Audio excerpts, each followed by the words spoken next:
عاجل حصريا. لوكا زيدان رسميا يمنح موافقته لتقمص ألوان المنتخب الجزائري في قادم الأشهر.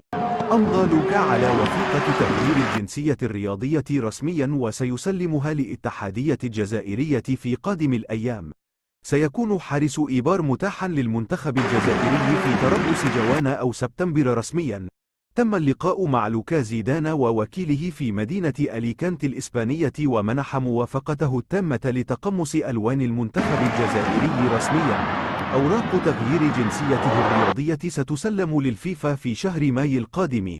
لوكا زيدان نجل زين الدين زيدان ينشر ستوري عبر حسابه في انستغرام فيه علم الجزائر لاختياره تمثيل بلده الأم الجزائر.